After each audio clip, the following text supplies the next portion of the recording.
आप देख रहे हैं इंडार्क राजकुमार के साथ। इंडार्क में आज की कहानी हमारे साथ शेयर की है रानू जी ने। तो सबसे पहले रानू जी, आपका बहुत बहुत धन्यवाद अपनी कहानी हमारे साथ शेयर करने के लिए। दोस्तों, अगर आपके पास भी ऐसी ही कोई कहानियां हैं तो हमारे साथ जरूर शेयर करें। हमारे इंस्टाग्राम आईडी पर इंस्टाग्राम आईडी है network_33, जिसका लिंक नीचे डिस्क्रिप्शन बॉक्स में दिया गया है। ऐसी ही और वीडियोस के लिए देखें network33।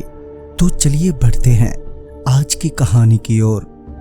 वैसे तो हमारी ट्रेन कानपुर सेंट्रल से रात के 11:30 बजे की थी, मगर हमें घर से निकलते निकलते 12 से ज्यादा का वक्त हो गया था। ऐसे में हमें कानपुर सेंट्रल से ही अब 1:20 वाली ही ट्रेन पकड़नी थी। जब हम स्टेशन पहुंचे तो मुझे लगा कि शायद कहीं पहुंचने में फिर से तो देरी नहीं हो गई। जब मैंने अपनी बहन से वक्त पूछा तो उसने कहा कि अभी 1:15 हो रहे हैं। हम लोग जल्दी से स्टेशन में दाखिल हुए। जब वहां की घड़ी में वक्त देखा तो अभी 1 ही बज रहा था।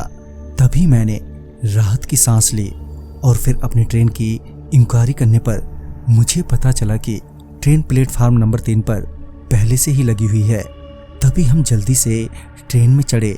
अभी हम ट्रेन में बैठे ही थे कि मेरी बहन ने कहा, आज तो कानपुर सेंट्रल बड़ा ही खाली खाली लग रहा है। पहले जब भी आते थे तो बड़ी भीड़ भाड़ रहती थी। इस पर मैंने कहा, शायद रात काफी हो गई है इसीलिए। इसी बीच ट्रेन भी खुल गई और हम सब लगभग 1 घंटे के बाद उन्नाव पहुंचे। स्टेशन के बाहर आते ही मैं कुछ खाने के लिए ढूंढने लगा तो वहीं मेरी दोनों बहनों को घर पहुंचने की जल्दी पड़ी थी।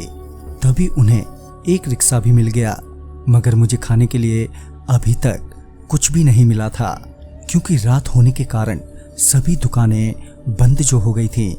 तभी हम सब रिक्शा में बैठे और अपने घर जाने के लिए वहां से निकल पड़े। मगर इसी बीच हम एकदम से गहरी नींद में सो गए और हमें पता ही नहीं चला।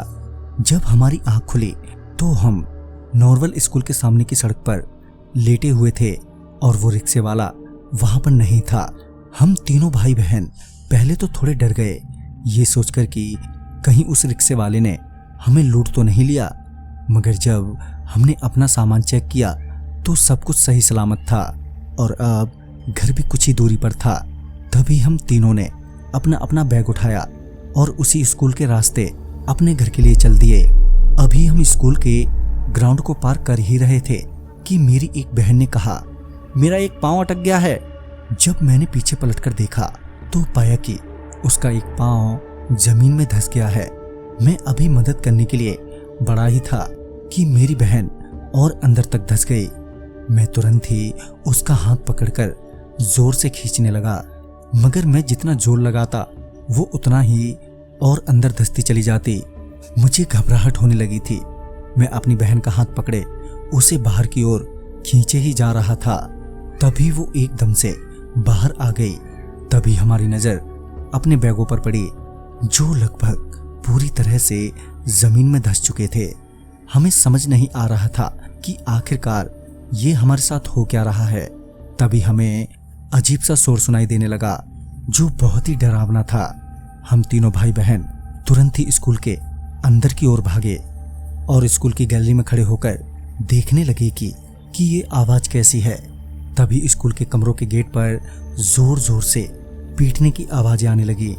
दरवाजे बहुत जोर जोर से हिल रहे थे, मानो कोई अंदर से बाहर आने की कोशिश कर रहा हो।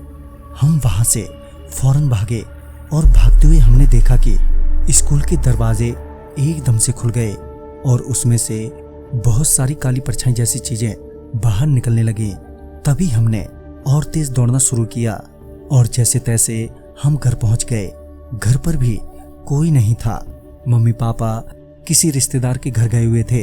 ऐसे में पूरी रात हम तीनों भाई बहनों ने एक साथ ही जागते हुए गुजारी। अगले दिन जब पापा मम्मी आए और उन्हें ये बात पता चली तो उन्होंने कहा, मैंने सुना तो है कि वो पुराना स्कूल भूतिया है, मगर विश्वास नहीं होता कि तुम लोगों के साथ सच में ऐसा कुछ हुआ है। तो दोस्तों, इस कहानी में बस इतना ही। कहानी आपको पसंद आई हो तो लाइक शेयर करें और साथ ही हमें कमेंट बॉक्स में जरूर बताएं। तो मैं आपका दोस्त राजकुमार जल्द ही मिलूंगा आप ही की भेजी एक नई कहानी के साथ। तब तक के लिए बाय एंड टेक केयर।